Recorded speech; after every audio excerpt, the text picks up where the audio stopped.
There we go, we're live. Hi everyone. Very happy to introduce Sarah Ward. Always happy when you return and do an event with us. Do you want to start us off with an introduction to you and your books? Oh, thank you. So I'm Sarah Ward. I've written my new book, which is called Quiet Bones, which is out on Thursday, is my 11th published book, and it's the second in my New England series, featuring archaeologist Carla James. The first one was called Death Rights, which came out last year, and I think we spoke about that one, didn't we, Kaz? No, I think, did you talk to someone else about that one? Because I don't think I've read Death Rights. Maybe was it Sam? Maybe then. Yeah, okay. Sam. Okay, because I definitely spoke to somebody about it. But yeah, so this is the second that's out there, and I also write a Welsh-based series featuring Mallory Dawson. There's 3 books in that, and the 4th's out later in the year. Oh, that's good news. I'm a big fan of that series. Oh, thank you. Yeah, I love writing those as well. Yeah, I can imagine. This is very different for you. That's one of the things I thought, which is the reason I know I didn't do Death Rights, because I was there's a very big difference, isn't there, between the Mallory series and this one? Yeah. This is a bit darker, really. I think that's the sort of main thing. I mean, both my series have female protagonists. Mallory is a civilian investigator, whereas Carla is an archaeologist, but it's set in a completely different environment. It's set in New England, which actually does have some parallels, I think, to Wales, where I live, because it's got, sort of wonderful landscape and lots of rich stories, which I weave into my books. But I think when I wrote Carla, my archaeologist, is based in a university, and certainly the first book, Death Rights, was really university based, although she's an archaeologist and she uses those her skills in archaeology to help solve the murders. It was very much campus based, so this sort of dark academia that they call it, which I'd never even heard of before I started writing the book, but now it's called dark academia. Whereas for Quiet Bones, I really wanted to bring out the archaeology bit of it. So it's slightly more archaeology based. It's still focusing around the university, which is called Jericho College, but it's also got a straw. There's a dig, and there's a body found in an old abandoned farmstead. So it allowed me to play a bit more with the archaeology, because I write the series myself, but I have a sort of archaeologist advisor that we met through my agent. My agent also represents her non-fiction. She writes some brilliant books about death rights, actually, and grave markers and gibbets and all these really, really interesting things. And I really wanted to, because she's there, I really wanted to sort of dig deeper into the archaeology side. So although it's still this dark academia, so there's stuff going on in Jericho to do with the college and to do with the town, there's also a strong archaeology theme in this book. Okay, before I go back to my other questions, I need to know who the archaeologist is, because I love non-fiction history. Okay, her name's Sarah Tarlow, and she is Professor of Archaeology at Leicester University. And she wrote a really, really good book called, I'm just having a look if I've got it on my shelf somewhere, called The Archaeology of Emotion. So what she is interested in is not just, unearthing artifacts. She likes to know the emotions behind them. So she's a bit of an outlier in terms of, well, she's not an outlier because she's a professor at a mainstream university, but when she first started investigating these sort of things, she was an outlier. People were, it was much less well researched, but now it's the sort of thing she's really interested in. And for example, when I spoke to her last, she was part of a research project that was looking at sort of the ethics behind things that are held in collections, like shrunken heads and things that, have a sort of an ethical angle to them, and what you do with them, and do you put them on show, or if you don't put them on show, do you just let them languish in a back room, or do you actually sort of do something with them? So that's the sort of thing she's interested in, the whole sort of emotions around archaeology. She's absolutely fascinating. And Carla, my archaeologist, is partly based on her. She's quite a bit younger than her, and because Sarah's my age, we're very similar age, and in fact we've got similar backgrounds actually. And of course, in fiction, you can do what you like with your characters. But she is partially based on Sarah, because Sarah's just brilliant and absolutely focused on archaeology, and that's what I wanted my character to be. Yeah, so her name's Sarah Tarlow. Lovely. I will make a note. And then we've got some hellos from Donna and Sarah. I was interested in that because I know dark academia is a really big thing at the moment, isn't it? It sort of sprung back to life. There was a little bit of it when The Secret History came out, and now it seems to be huge again. So I wondered if you would classify these in that, or...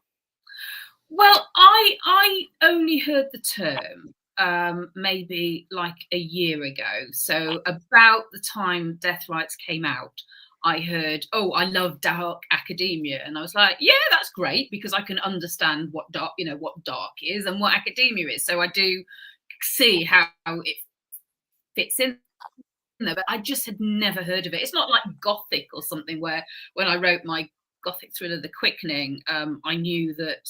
I knew what Gothic was. I just never heard of it. So it was written mainly when I pitched it to my publisher.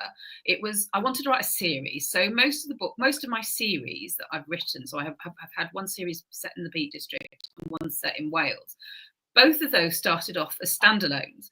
And when I got to the end of the book, I thought, oh, this could be a series. Whereas my Carla James books, the archaeology books, I actually wanted them to be a series. So I immediately, had this image of an archaeologist who uses her skills, because I'm always looking for sort of characters that have got the necessary skills to investigate crimes. And I had this idea of Carla investigating various crimes in New England using her archaeology knowledge to help solve the crimes. I didn't know about dark academia, although of course I've read Secret History, and I've read over the years books set in universities, but it's just one of those trends that seems to have come out of nowhere. And I don't think my books are being particularly marketed as dark academia, but they're certainly darker than my Welsh books. Yeah. They also feature, because they're set in a college, a university, but they're one of those, they kind of feature that university life that we think about. Probably happens more in America, but that one, like over here, that is sort of not sort of universal. It has that, like, people in colleges, like societies and things like that, doesn't it? That feel are more like Oxford, Cambridge, Durham, but like most universities don't do. Yeah, like a world of privilege, and that's what I wanted to, because I think because I was basing Carla on a real life archaeologist. Sarah Tarlow is really, really competent, and I could imagine her being really confident in any academic setting, which doesn't really help the sort of narrative when you're trying to create tension. So that was one of the reasons I set it in New England, because I wanted to take her out of her comfort zone. She arrives in New England, she's been widowed, and she enters a job where she immediately realizes that her predecessor had died. This is in the previous book, and it unsettles her. But it's also this world of privilege. I've been to New England quite a few times, and one time I went on a retreat up in New Hampshire, and I got on a coach from New York, and we were winding our way through all these university towns, like passing all these various colleges, and they were so wealthy, and it really sort of made a massive impression, the sense of privilege there. And I think that, I really wanted to emphasize that, but also the idea of Jericho being, the sort of originally a settler town, and various people coming to it and really making claim to the town. And I had great fun. I wanted it to be a fictional name, and a lot of the towns in New England have sort of like biblical connotations. So I was trying to find a biblical name that hadn't been used for a real life town. There probably is a Jericho somewhere, but it was actually great fun creating it. It is, and I would imagine it's like adds a bit of challenge with the archaeology as well, because the history in America is going to be quite different. Yeah, it is. I mean, I've got Icelandic friends, and they were saying, something, because it's not like, say, the UK or Europe or so on, where there's layers upon layers upon layers of archaeology and sort of timelines. Whereas in Iceland, they were saying that when something's found, it's it's really put on show and so on, because there's not as much going back, say, 300-400 years in the ground. New England's not like that, because obviously it goes back to the Pilgrim Fathers and so on, and the various settlements. But and that's what I find really, really interesting. It's sort of the 17th century building of houses, making settlements, putting imagery in the houses and so on to protect them, bringing their stories from where they originally came from, ideas of the devil, ideas of witchcraft, ideas of sort of what protects you and so on.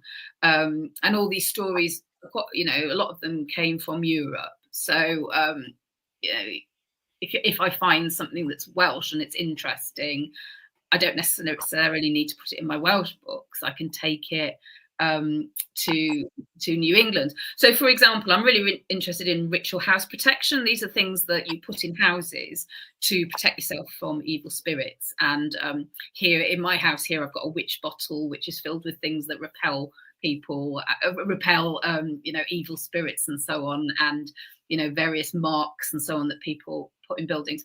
Here in Wales, when you go to a shop, there's often sort of tiles on the floor as you walk in, and they're sort of tessellated into these patterns. And the background is that it's to keep the devil from crossing the threshold. They get stuck in this sort of never-ending pattern, which feels quite Welsh, because you see them everywhere in Wales. But actually, people took those that imagery to America.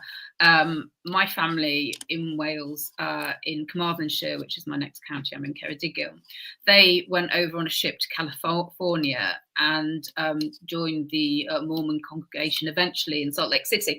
And so they were taking these Welsh practices over to new places. So it's really fascinating that although archaeology, maybe you're not going to get Roman archaeology, for example, in New England, there is plenty to unearth, really. Yeah. Oh yeah, no, there's going to be lots of fascinating things to unearth. I think you drop a nod to the floor tiles in Quiet Bones. Do I? Yeah, I can't remember. I thought that was in the first book. Yeah, the floor tiles. Oh yes, when she's lying on the floor. Yeah, definitely. Because I wanted to keep that theme going through the series, the idea that people putting houses. It's very strong in the first book, but I make allusion to it in Quiet Bones. The other thing, there's various things going on. There's not only a woman found, a missing student found from decades earlier. There's also a baby found wrapped in a swan's wing, and that is taken directly from Sarah's book, The Archaeology of Emotion, where she just mentions it in passing, and I just found it absolutely fascinating. It's based on a burial in Denmark where they found a mother and child buried, but the child had been wrapped in a swan's wing, which is just incredible, really. And it's just these ideas of maybe death being a journey, or water was apparently very important to that community at the time. So the idea of crossing water and so on. And I just think there's so much interesting things. So even though I've taken a burial from Denmark, mainland Europe, and transposed it to a modern day child found in the Swan's Wing, it's still, you can still link the two through the stories, really. Yeah, that's a definitely interesting thing that went through. I thought there's a lot of Norse Yes. kind of bits of mythology and things, weren't there? Yeah. Had great fun looking at the Norse mythology and so on. And, you know, also things that aren't true, that, you know, sort of, in particular, 19th century writers and sort of saga writers added to sort of make it interesting. So like the Blood Eagle sacrifice, where, you know, apparently, you know, you can kill somebody, and it's in Game of Thrones. I won't go into too much detail because it's really horrible, but where the ribs are sort of split from your body. And it's just, there's no evidence it ever took place. It's in the Game of Thrones. It's throughout. It's this sort of pop myth making about the Vikings, that they were really brutal to their enemies. But archaeology wise, there's no evidence that it happened at all. But of course, you can still weave it into your books because people believe it. Yeah. I mean, Game of Thrones did it. Yeah, exactly. Yeah. Are you a Game of Thrones fan? Yes, to some extent. I am a very big Norse mythology fan. It is fascinating. Yeah, definitely. And of course, the Vikings came to Wales, so you know, there's plenty of and where I used to live in the Peak District, there were Viking burials as well. So it's sort of strongly woven into British history as well. Yeah, exactly, which is interesting, isn't it? I've got a fascination with like things in Scandinavia as well. I think it's just a bit of a so it's definitely an interest. Yeah, very good. Yeah. Well, I love Iceland. I've been about 10 or 12 times. I got married over there. So yeah, I would say of all the I love Scandinavia too. Of all the Scandinavian countries, I think Iceland is my favourite. And there's some, I love the sagas and so on. So yeah, it's fascinating. Sorry, I'm recovering from a cold. You know, I had a cold about four weeks ago, and it's still lingering.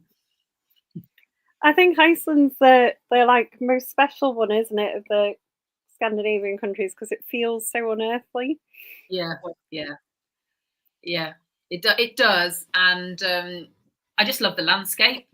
When you arrive at Keflavik and you drive or get the coach or whatever into Reykjavik, and you look around, and it feels lunar. It's like a moonscape as you're driving through it, and I just find that whole sort of sparseness of it fascinating. What I'd like to do one day, I've only ever really gone in the winter, so one day I'd like to go in the summer when it's perpetually light rather than perpetually dark, which is when I usually go, and maybe drive around the islands to see all the, you know, sort of scenery and so on. Sarah has said that Carla's a brilliant character.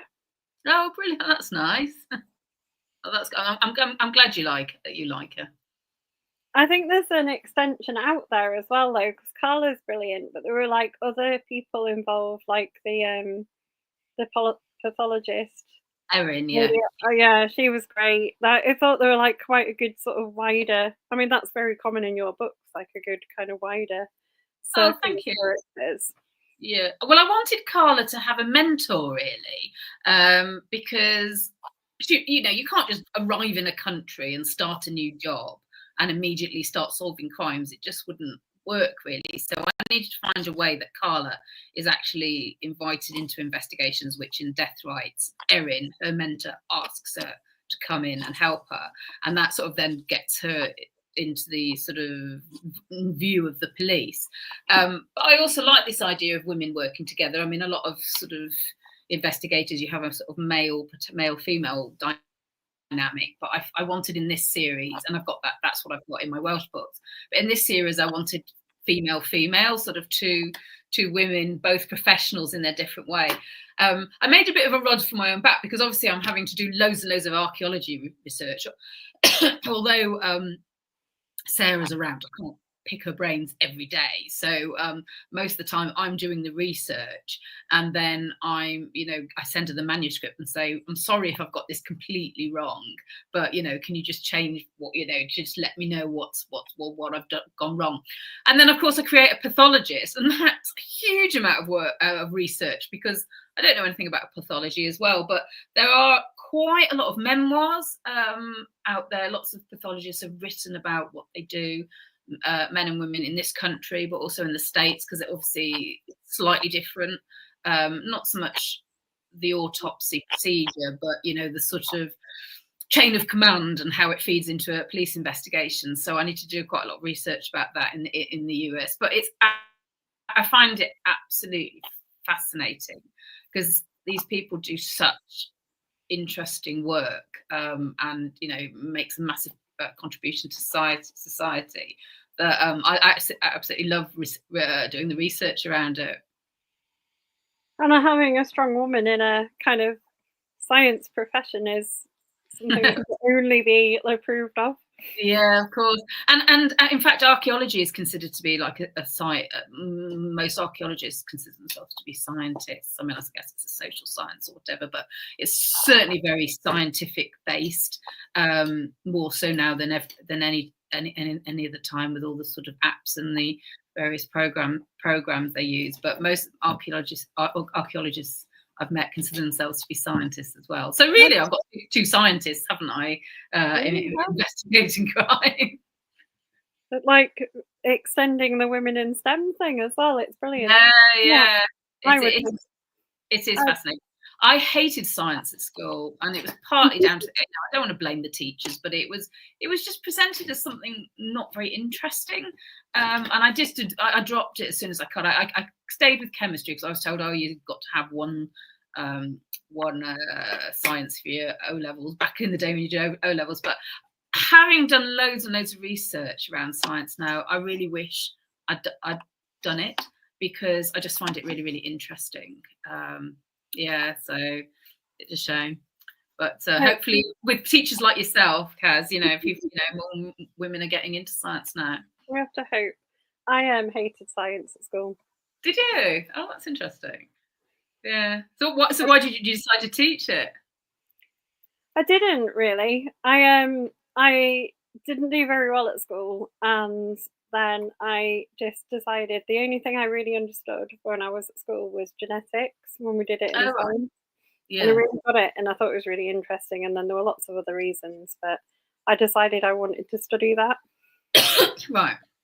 Oh, so genetics led you into science. Oh, brilliant. So that was my my route. I had to do a bit of extra kind of study after school to be able to do it. Yeah. Oh, that's fascinating. I love genetics as well. I think it's really interesting. And I would actually like to write a book at some point about, with a sort of a sort of gene link. It's not completely fresh. I can name a few books that use genetics. But I just love the whole idea, because there's so many secrets, aren't there, that can suddenly be blown apart by a DNA test, for example. Exactly. It's really fascinating, and it's such like an interesting science because it's still changing. Yeah. Yeah. Big adaptations.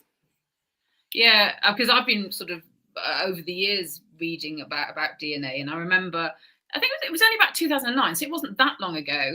They were saying we have absolutely no Neanderthal DNA in us at all. They never interbred.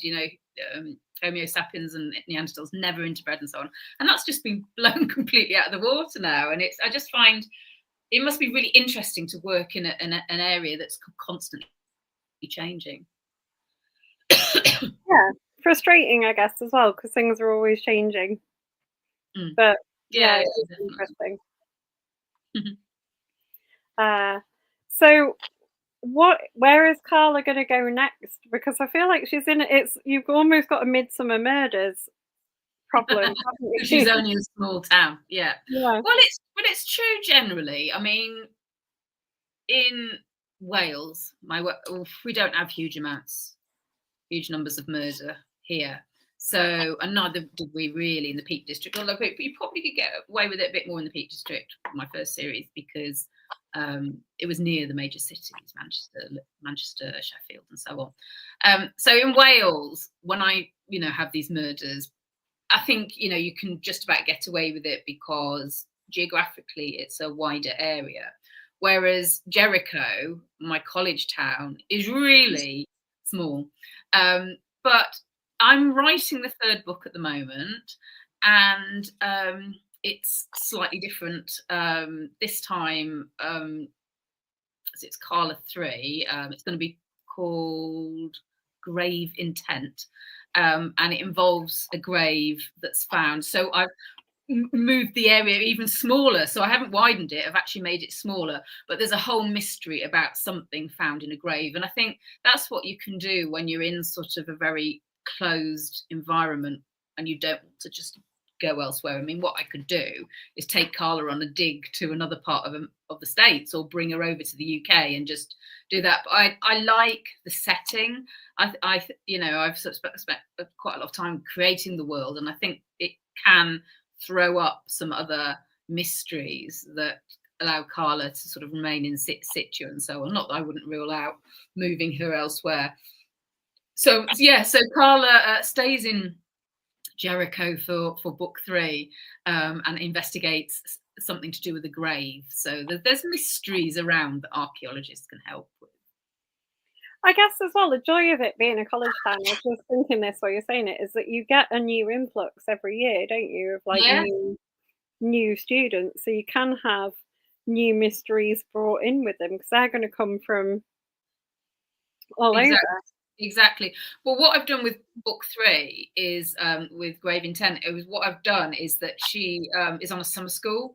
So I wanted to mix up the students a little bit, because I think you probably realise because it's a college with high expectations, and you need high level of academic success to get into it. The students are of a particular type, and I wanted to sort of move away from that for the third book. So she's running a summer school, and she's aiming it at students who wouldn't necessarily get into Jericho College because of their backgrounds or whatever. So in this summer school, she runs this sort of she has a class, that's been attended by 10 people, and in that's the sort of world that she's in. So yes, exactly, because it's an academic setting, you do get people coming and going all the time. Now, I live in an academic town, in Lampeter in Wales. Unfortunately, our university is on its knees, and it's probably going to it's been amalgamated with Carmarthen, so it's now Trinity St David. But and we've got a beautiful campus that looks a bit like Hogwarts. It's got this old tessellated building and so on. But unfortunately, it looks like it's going to close, and it's covenanted, so it can only be used for academic purposes. So there's various things in there. But even though we're a small town with a college, so in terms of setup, we're very Jericho-like, although completely different dynamic. There's loads and loads of stuff you could write about. I see the students coming and going. I see the lecturers and so on, and you think, oh, there's so much you can take from this setting. That must be really inspirational, because I where I live in Leeds is where I went to university. Oh, yes. But that's it's not sort of enclosed at all. Do you know what I mean? Like it's all in the city centre. It's all very accessible to everybody. Yeah. You notice when the students come in every year, even though it's a big town, though. Yeah. So when the university was running at capacity, it sort of made the town swell by a third with all the students coming in. But it's for various reasons. I mean, a lot of universities are struggling at the moment, but that's just not happening now. So the town, really misses having that many number of students. But it is really, really interesting. And a lot of people who came to university in Lampeter stayed. So we've got people who sort of, feel committed to the university. In fact, Sarah Tarlow, the archaeologist, it was her first teaching job. She was at Sheffield and went, I think she went Cambridge for a master's, but then your first teaching job was in Lampeter. So, and I meet loads of people when I sort of go around and do events who know Lampeter because of the university. They came to see friends here and so on. So, but you know, there are various plans for the building because it's so beautiful.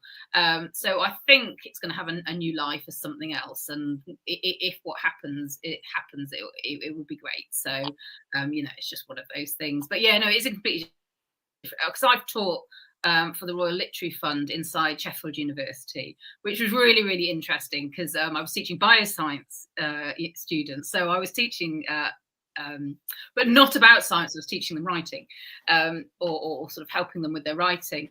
But it is a completely different thing, a city centre university to a small campus. Yeah, Sheffield was my backup university. Okay. Okay. Are you from Leeds then? No. No. Oh, okay, you just went there, yeah. I know, I went to Leeds. My dad's from Leeds. Mm. So I guess I have like family, like a family history. Yeah. Yeah. But yeah, no, I'm not from Leeds. No, okay. Yeah, well, like yourself, a lot of people go to university and then they stay. So, and you get that in my books where a lot, and certainly the one I'm writing at the moment, there's a strong sense of the people who have left the college but not left the town, and the amount of influence that they extend to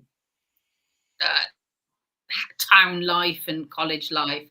And again, that's like you get here, but taken to the US in a much more privileged setting. Yeah, there's lots of inspiration around of universities and academia. I kind of liked your societies in it as well, because they're the societies in the sense of, you know, the ones that you read about politicians being part of and things like that, aren't they? You know, they're very privileged. They're gonna being part of them is gonna help you potentially as you move on. So maybe not all. Yeah. I think that's quite interesting, and definitely, probably, I'm not sure if you mean to, but definitely has like some more legs of things that might get investigated. Yeah, I mean, that's what actually started the whole story off, because I was thinking about what to write about next after Death Rights, and I got into a conversation with somebody I'd met about hazing. So these initiation rites that students go through when they arrive at university or when they join a society and so on. And I sort of fell down a rabbit hole with it, really, because I then asked people, were you involved in hazing at university and so on? And it is the more academic, well, how to put it, the more privileged sort of places. So I spoke to a graduate of Cambridge, and the stories he told, not that he was particularly involved in it, but he had lots and lots of stories about initiation rites for various societies. And then I looked at in terms of the US, and hazing is banned in most of the universities, and you get expelled if you're involved in an act. But of course, that doesn't mean it doesn't go on. And I wove in some of the stories I heard. Some of them were so disgusting, I would never put it in not even a crime novel. But yeah, it was absolutely fascinating. And these societies, it's all about belonging, and it's this sort of group control. And people can take that to extremes and so on. So, which is true of anything, but especially when you're impressionable, when you go somewhere away from home and you want to fit in. So the whole hazing thing, I mean, if you look on the internet and some of the stories, they're absolutely shocking. I mean, they read very believably in the thing, which is oh, good. Well, most of them were true, but not of necessarily the US. I wove quite a few examples in, or just changed them slightly. But people it's an interesting time, isn't it, when you go to university, because you're kind of away from home, you're away from your previous social circle, you're trying to fit in. You're young, you feel like you can have a drink and so on, and your inhibitions go and so on, and yeah, it's just the capacity for things to go wrong is immense. True, but it's one of those like times that you look back on with fondness, isn't it? As well. Yeah, definitely. It does, and of course, most people don't go to the extremes of the hazing activity that you're going to find in a crime novel. So yeah, it's going to be completely different. Yeah, hopefully no one's going to be going and having some of the things that happen to them in your book Yeah, happen. yeah. Because there's a sort of I'm trying to think of the name of the society. It, there's the it's like the environment and thingy society, isn't it? That there's some quite interesting young people as part of. Yeah. Don't ask me the exact name because I changed it about 10 times because every time I came up with it, it's basically people who are trying to work on with the environment and, sort of save save the land from plunder and so on. But every time I came up with a name, it was already used. And of course, I didn't want to end up being sued by some society. So the name I finally landed on has definitely not been used by society, but it's about, again, people coming together and feeling passionately about it, and especially about construction on the land and so on, where they feel that it's an emotive thing, isn't it? It's like house building here in the UK, that people feel really strongly about it, and people don't want things happening on their doorsteps, and it actually cuts through all society because it can be the older people who feel settled in the community and don't want change, but also younger people and older people too who don't want the environment disturbed. I mean, it happens here all the time in Wales because we're a very rural area, and so there's always wind farms going up and pylons and so on, and the amount of debate, and you see placards everywhere and so on, and again it gives that whole idea of sort of tension that could just blow up out of nowhere, and people are trying to protect their interests. Because here, when wind farms, for example, go onto a hill, they create a community fund, so the communities then tap into the fund. So we've had like new church halls and all sorts of stuff happening here, but there's a pet trade-off that the landscape doesn't then reflect what it did, and I just really wanted to sort of play with that as well, really, because I think it's fair to say that college societies play a really strong role in this book. So I've got the Norseman, which is kind of like a Bullingdon's Club, the one that David Cameron was in, and Boris Johnson was in, based on sort of Norse mythology. But also I wanted to bring in other clubs to show that hazing happens even in clubs that are out to do societies that are out to do good works. Really, there's still this element of having to belong. And some of the students we meet that are part of it are like very much I think how you would imagine a student at that kind of university. Yes, yeah. And I try and do that with all the books. Really, it's that their heart's in the right place, but they're coming from a background of privilege. So the book I'm writing at the moment, there's a group that set up a eco community, which is great, but it's so privileged, these huge yurts and so on. And does that make it any less just because they come from a money background, but their attitudes and so on seep in to their activities. And as I said, it's a time of people agitating for change. When I wrote the first book, it was about the time that a lot of students were doing sit-ins and so on in the States, and I just found that really interesting as well. The idea that you're trying to get your point across by physical action, really, which is interesting. It creates another dynamic to put in the crime novel. Well, yeah. I mean, avoiding politics too much. There's some interesting stuff going on in academia in the States. Yes. I mean, I haven't, because I'm knee deep in book 3, Grave Intent. haven't been watching the news that much, but yeah, there's court cases and all sorts of things going on, really. Yeah, academia is changing all the time.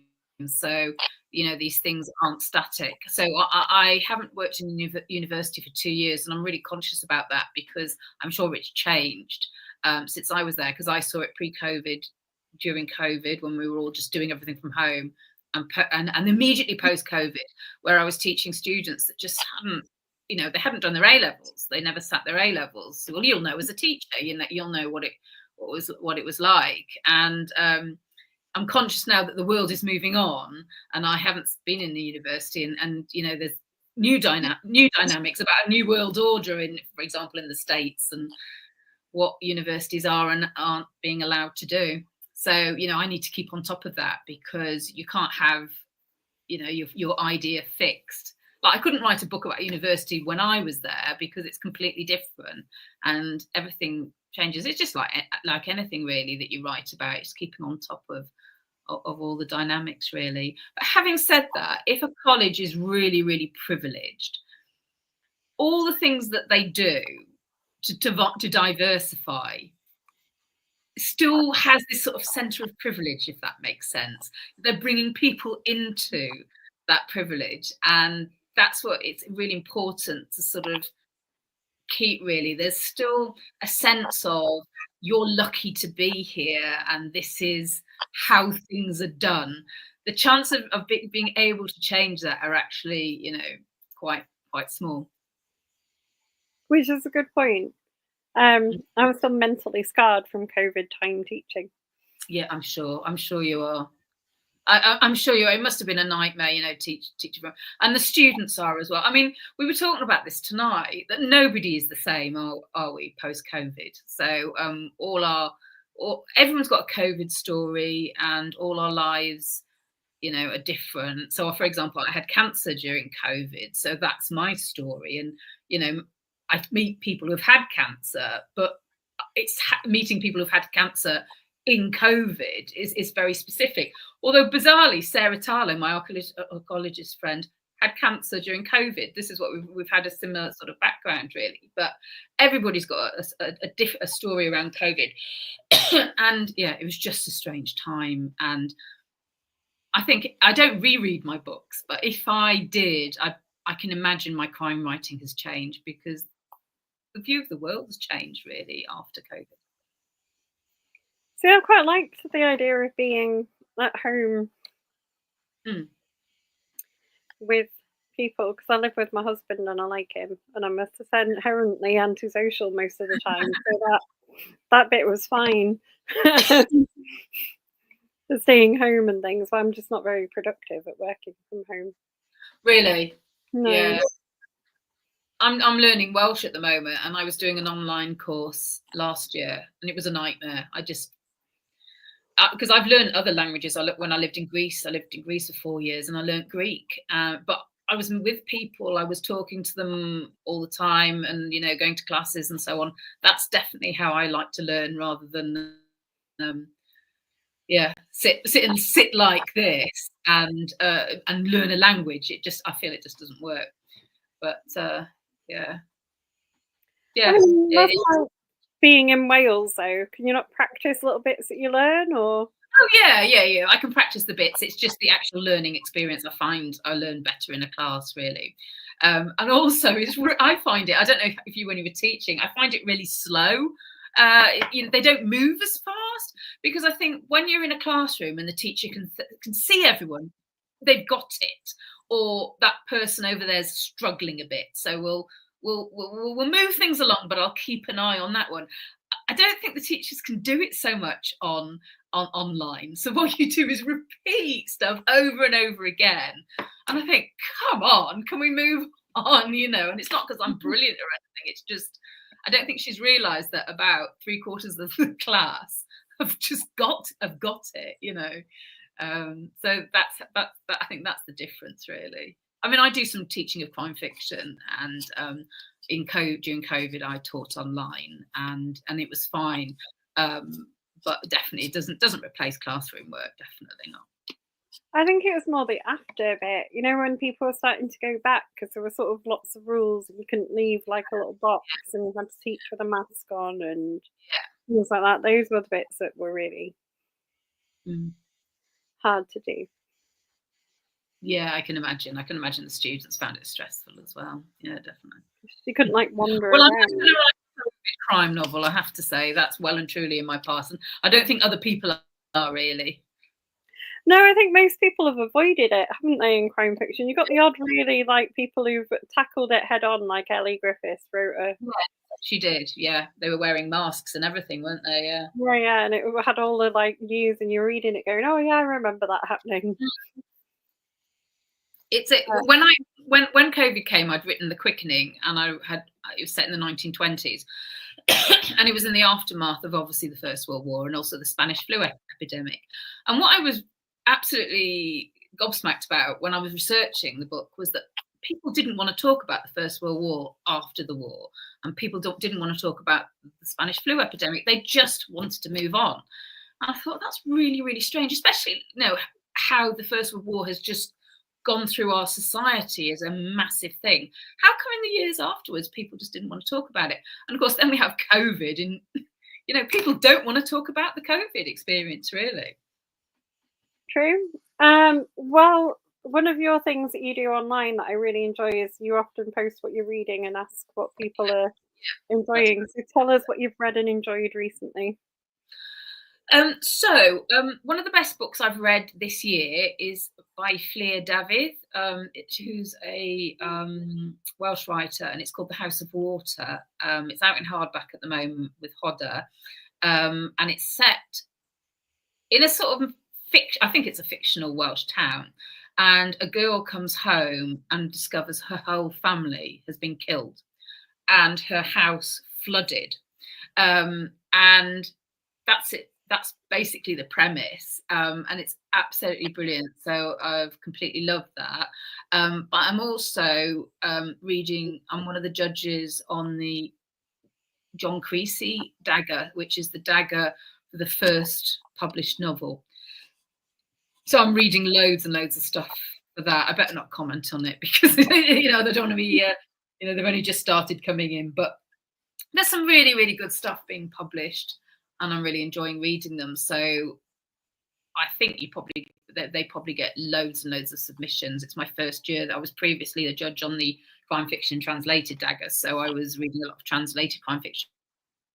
But now I'm reading debuts, and that's really, really interesting because it's interesting, first of all, what's being published, but also what people are writing about, which may be because this year in July I'll have been published 10 years, and I think the type of crime novels being published aren't the same as when I was first published. So that's really, really interesting. It's a bit like teaching, isn't it? I mean, in a university, you realise that things have moved on, and it's really important to see that. And I'm finding that with reading debut novels is that, it's really interesting what people's preoccupations are.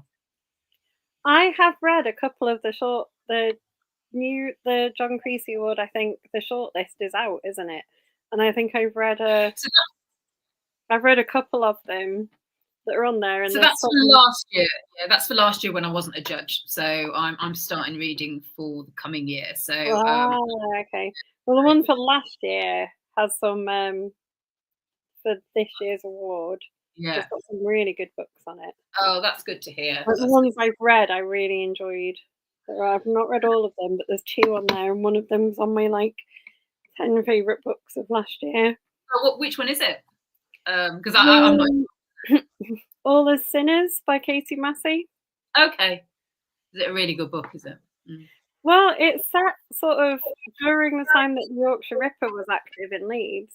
Oh, yeah.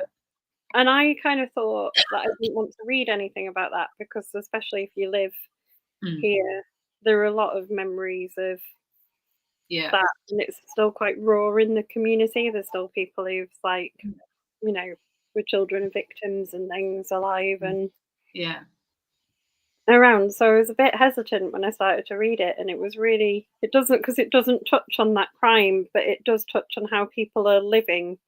Oh, okay. If you know what I mean. So it does, there's women in it and they won't walk anywhere, and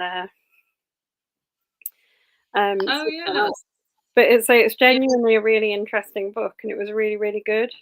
And it kind of stayed with you and made you think about it afterwards as well, which is and of course, because it's set in the city where you live as well, it's going to have a resonance, isn't it? To sort of that, even though you weren't around there at that period, sort of it's woven into the history of the town. Yeah, my family were. So we moved. I lived in Leeds in the early 80s. Oh, okay. For a little bit as a child. Yeah. I was going to say, you're not that old, because you said you came to university to Leeds. I thought, no, you're not that old. Probably older than I look. But yeah, no, I moved back to Leeds for university. Okay. I have lived here before. Yeah. Oh, and I love, I live in a very rural area, and I often write about ruralish crimes, even though they're set in towns. Whereas I do love a really good urban crime novel. I really do. So I'm definitely going to check that one out. I think so, and I think it's interesting what people like, because I like your novels are sort of set in a rural area. So would never want to live in a rural area. Oh, really? Well, I live in a town in a rural area, so I'm right in the centre of town, and I look out my window and there's hills. So it's almost like ringed with hills, and there's a town. So it's perfect for me because I can literally walk to the post office and walk anywhere. But I look out the window and I can see sheep on the hill there, but which is typical Wales, really. I mean, in Aberystwyth, the National Library of Wales, huge building, and there's sheep outside it, and grazing and so on. And I love that. I have lived in a village, and I don't think I'd live in a village again, because as much as I liked it at the time, I do like to be able to walk to the shops and take my laptop to the coffee shop and stuff. So I think towns in little villages and towns in Wales give you the best of it, really, if they've got shops and so on. Yeah. But I couldn't live in a city anymore. So, I'd find it way too busy, way too noisy. I think that's what it is. Probably. Yeah, I guess. You get used to it when you live here. But do you? Yeah. Yeah. It's all right. I like living in the city. It's nice and busy. There's lots of things happening. When I go to cities, so I went to Bristol for Crime Fest at the end of May, and I was eating all the things I can't get out here, all the street food and so on. So I go a bit mad food-wise when I leave Wales. Are you going to any other events this year? Because you've got 2 books out, right? So you got this one out, and you said there's a Welsh one coming out later in the year. October, yeah. So I've got booked a hotel for a night in Harrogate, so I might go to Harrogate. But I've got a few events dotted around the country. So I'm in Grantham in July, and Wrexham, as well as local events. So I am sort of travelling around. So I've got quite a bit. What are you off to Harrogate? I will. I'll do a day. I normally go for the Saturday. Yeah. Okay. That's good. Don't really have an excuse when I live in Leeds, do I? It's like an hour on the train. Yeah. It's really near. I mean, it's quite a long way from me, so that's why I'm sort of haven't sort of 100% made up my mind. But I've got a hotel booked, so I probably will go. Actually, it'd be lovely to see people and yourself. It's not naturally easy to get to either, is it, on the train? Because I wouldn't imagine there's a direct one to Harrogate. No, I don't think there is. From York, there is, isn't there? So, or Leeds or York. So yeah, I've got a long journey to go. I'll probably have to go to Manchester and go that way. But now I'm talking about it, it seems a nightmare. So maybe I'll just do it rather than sort of stress about it. Fly? Can you fly to Leeds? No, there's no airports where I am. Oh, okay. I'd have to drive to Bristol or something to fly up to Leeds, I think. Fair enough. I've done it to go down to Devon to see relatives. Have you? Okay. Flown down to Exeter or somewhere, is it? Oh, brilliant. Okay. Well, we haven't got an airport out by me, so certainly not one that would go to Leeds. But if someone wants to build one, I'd be more than happy. Maybe just a little private plane just for you. Yeah, exactly. different styles of the festival. Um, it is good though because I think it's a thing that a lot of readers enjoy. We often get it asked as a question, like where people are going, because people love to go and meet authors. And Oh, brilliant. Well, I'm hoping to be. So I booked a hotel in on the Friday night. So I'm hoping to be in Harrogate on the Friday and the Saturday, and then I'll be leaving on the Saturday. But if anyone's there, come and say hello. we will, and there'll definitely be people there. Like people who are watching, I know will be there. Oh, wonderful. They're uh, regular visitors. But so, and just going back to Carla, you said it was going to be a series. Do you have like a series? Some authors have like a really set series end in mind, don't they? Mm, mm. Do you know how many Carla books you'll write?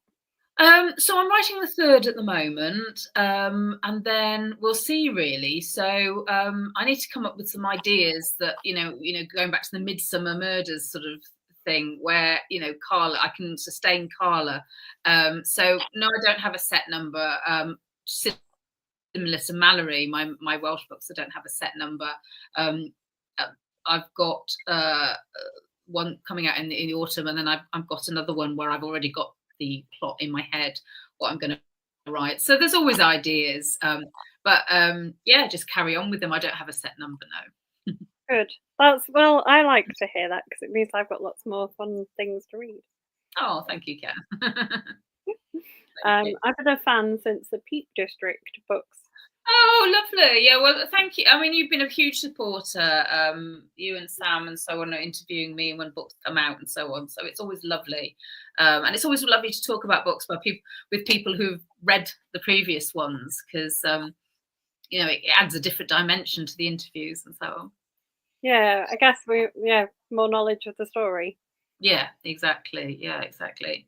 It's like when I'm being edited by someone who's read my previous books, it's much better, rather than someone who's just gone straight into the latest book.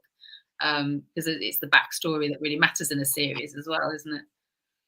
It is, I guess, and they'll also know your style because I think you've definitely got a unique sort of way of writing. Oh, thank you. If unique's good. No, it was entirely meant as a compliment. Oh, thank you. In the few minutes that we've got left, would you like to remind people who are watching what they're going to go away and buy, if they haven't already done so? Oh, thank you. So we've been talking about my latest book, which is called Quiet Bones, which is out on Thursday. It's my second book in my Carla James New England series. And look, if you buy it from an independent bookshop, you get a nice sprayed edge as well. So if you go to your local indie shop, they've got they'll have some of those if they order it through Gardeners. And it features my archaeologist, Carla James, who investigates two crimes, really. The body of someone found in a farm and a baby who's found wrapped in a swan's wing. And then all to say is thanks for joining us again. Thank you very much. It's been lovely to talk to you about my books. Thank you.